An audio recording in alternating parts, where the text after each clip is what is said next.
धन्यवाद। श्री अशोक कुमार कोठारी। आभार अध्यक्ष महोदय, आपने हमें समय प्रदान किया पर्ची के ऊपर।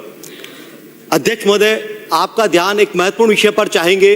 बजरी और रेत के विषय को लेकर जनता परेशान है, आप राहत दिलाए। अध्यक्ष महोदय, सरकार ने रेत के ऊपर एक अच्छी पॉलिसी बनाई, बजरी नीति 2024, जो पूर्व नीति से पारदर्शिता पूर्वक भी थी और साथ में पहले एक व्यक्ति को दिया था लीज, अभी 255 भागों में 50 से 100 हेक्टेयर में दी गई थी। इससे हमारे माननीय मुख्यमंत्री जी का कमिटमेंट था कि रेत 250 रुपये टन में जनता को दिया जाएगा, वो पूरा होता, साथ में रेवेन्यू भी बढ़ता। पर यह पॉलिसी लागू नहीं हो पाई हमारे भीलवाड़ा जिले में, टोंक में, अजमेर में और सवाई माधोपुर में। और इसके लागू न होने के कारण अभी जिले में अवैध माइनिंग होती है और अवैध माइनिंग की वजह से प्रतिदिन एक्सीडेंट होते हैं।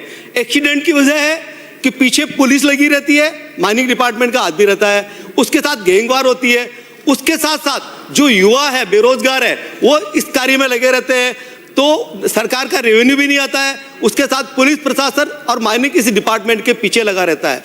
तो आपसे निवेदन है कि क्या हमें जनता को घर नहीं बनाना चाहिए या उनको फैक्ट्री न लगाए या अपने इंफ्रास्ट्रक्चर डेवलपमेंट के लिए, इन सब के लिए रेत चाहिए।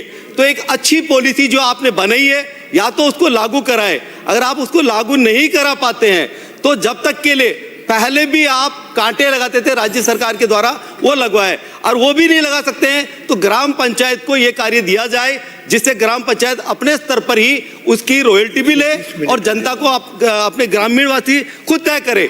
इसके साथ एक और विषय पर आपको ध्यान चाहेंगे कि रेत के ऊपर ही, चंबल नदी के ऊपर जो इसका रेत का जो निकालने का, जो गादी निकालने का जो था, वो एक बड़ी कंपनी को कॉन्ट्रैक्ट दिया जाता है, उसका भी उसको पैसा दिया जाता है, उसके बाद में उसका कोई कैचमेंट एरिया निर्धारित नहीं होता है, तो वो 1 किलोमीटर 2 किलोमीटर तक होना चाहिए, जहां 50-50 किलोमीटर तक अवैध माइनिंग होती है। इस पर भी आपको संज्ञान लेना चाहिए।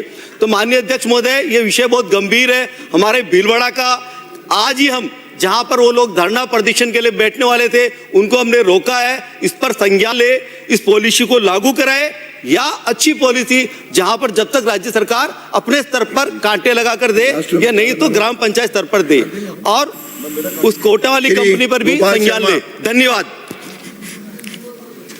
धन्यवाद आदरणीय अध्यक्ष महोदय। सिविल लाइंस विधानसभा क्षेत्र के